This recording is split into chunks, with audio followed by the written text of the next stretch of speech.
ಕೇಳಿರೆ Assam CM Himanta Biswa Sharma ಅವರ ಪತ್ನಿ ರಿಂಕಿ ಶರ್ಮಾ 3 ದೇಶದ ಪಾಸ್ಪೋರ್ಟ್ಗಳನ್ನು ಹೊಂದಿದ್ದಾರೆ. ಹಾಗಂತ ನಾನು ಹೇಳ್ತಾ ಇಲ್ಲ, ಕಾಂಗ್ರೆಸ್ಸಿನ ಪವನ್ ಖೇರ ಹೇಳ್ತಾ ಇದ್ದಾರೆ.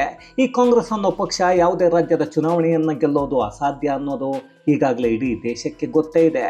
ಇನ್ನೊಂದು ಕಡೆ ರಾಹುಲ್ ಗಾಂಧಿಯ ದ್ವಿಪೌರತ್ವ ಕೇಸಲ್ಲಿ ಗೃಹ ಸಚಿವಾಲಯ ಎಲ್ಲ ದಾಖಲೆಗಳನ್ನು ನ್ಯಾಯಾಲಯಕ್ಕೆ ಸಲ್ಲಿಕೆಯನ್ನು ಮಾಡಿದೆ.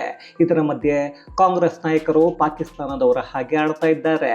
ಅಸ್ಸಾಂನಲ್ಲಿ ಕಾಂಗ್ರೆಸ್ ಗೆಲ್ಲೋದು ಕನಸು ಅಂತ ಗೊತ್ತಾಗ್ತಾ ಇದೆ. ಇಲ್ಲಿ ರಾಹುಲ್ ದ್ವಿಪೌರತ್ವ ಅನ್ನೋದು ನಿಜ ಅನ್ನೋದು ಬಹಳಷ್ಟು ಕಾಂಗ್ರೆಸ್ ನಾಯಕರಿಗೆ ಗೊತ್ತಿದೆ ಅನ್ನೋ ಹಾಗೆ ಆಡ್ತಾ ಇದ್ದಾರೆ. ಇದರ ಜೊತೆಗೆ ಕಾಂಗ್ರೆಸ್ ವಕ್ತಾರ ಪವನ್ ಖೇರ ಅಸ್ಸಾಂ CM ಹಿಮಂತ ಬಿಸ್ವಾ ಶರ್ಮಾ ಪತ್ನಿ 3 ದೇಶಗಳ ಪಾಸ್ಪೋರ್ಟನ್ನು ಹೊಂದಿದ್ದಾರೆ. ಈಗ ಅವರ ವಿರುದ್ಧ ತನಿಖೆಯನ್ನು ಮಾಡಿ ಈಗೇನು ಹೇಳ್ತೀರಾ BJPಯ ನಾಯಕರು ಅಂತಿದ್ದಾರೆ. ಎಲ್ಲದಕ್ಕೂ ದಾಖಲೆಗಳನ್ನು ಕೊಡ್ತಾ ಇದ್ದಾರೆ.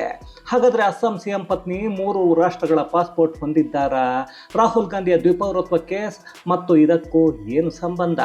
ಈ ಒಂದು ಆರೋಪವನ್ನು ಒಂದಷ್ಟು ಸಾಕ್ಷಿ ಸಮೇತ ಕೊಟ್ಟು ಅಸ್ಸಾಂ ಗೆಲ್ಲೋದಕ್ಕೆ ಕಾಂಗ್ರೆಸ್ ರಣತಂತ್ರ ನಡೆಸ್ತಾ ಇದೆಯಾ?